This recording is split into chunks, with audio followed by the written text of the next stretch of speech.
सभी महत्वपूर्ण और नए टॉपिकों पर हिंदी निबंध और अंग्रेजी निबंध प्राप्त करने के लिए सब्सक्राइब करें मेरे इस चैनल को और दबाएं इस बेल आइकन को ताकि मैं जब भी नया वीडियो अपलोड करूं उसका नोटिफिकेशन आप तक पहुंच जाए।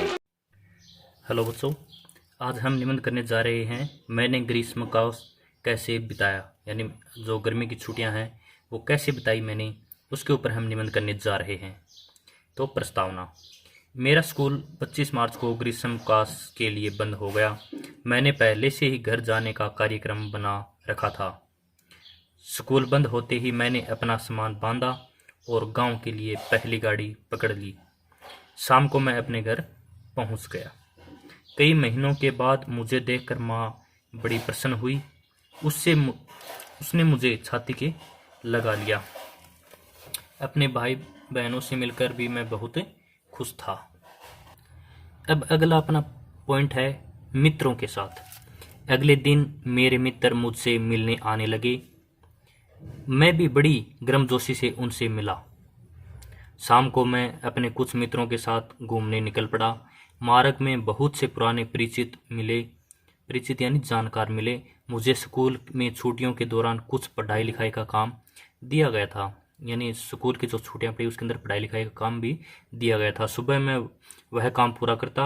इस तरह मित्रों से मिलते जुलते और स्कूल का काम करने में मुझे 2 सप्ताह लग गए।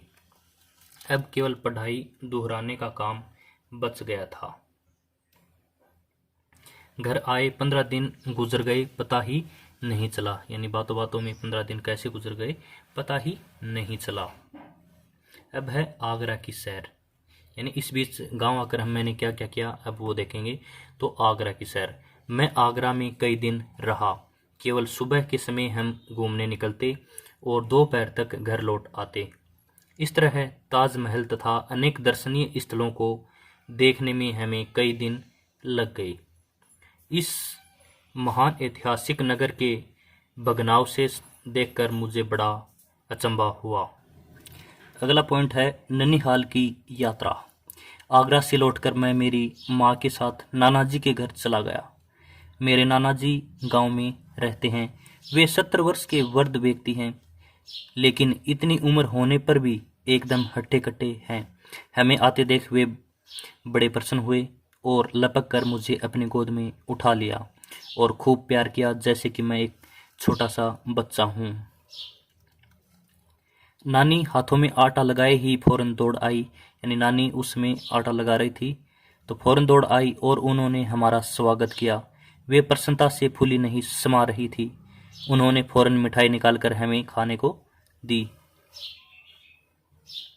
मैं अपने नाना के पास सोया। नाना जी ने मुझे स्कूल और घर की बातें पूछी और मुझे रामायण की कहानियाँ सुनाई। बीच बीच में मुझे बुरे लड़कों की संगत से दूर रहने की सलाह भी देते रहते थे। अब मेरा स्कूल खुलने वाला था तो मैं माँ को वहीं छोड़कर अकेला अपने घर लौट आया। अब बच्चों जो अपना लास्ट और फाइनल पॉइंट है वो है उपनसार। अब जुलाई का महीना आ गया था। मैं अन्य सभी बातें बोलकर अगले वर्ष के लिए तैयारी करने में जुट गया। साथ ही मैंने अपने पाठ एक बार पुनः दोहरा लिए। आखिर में ग्रीष्मावकाश खत्म हो गया और मैं अपने स्कूल में नई किताबों और कॉपियों के साथ पुनः स्कूल पहुंच गया। छुट्टियों की याद अभी भी ताज़ा थी। तो बच्चों आज हमने ये मैंने ग्रीष्म अवकाश कैसे बिताया उसके ऊपर निबंध कर लिया है। तो निबंध कैसा लगा कमेंट बॉक्स में ज़रूर बताएं।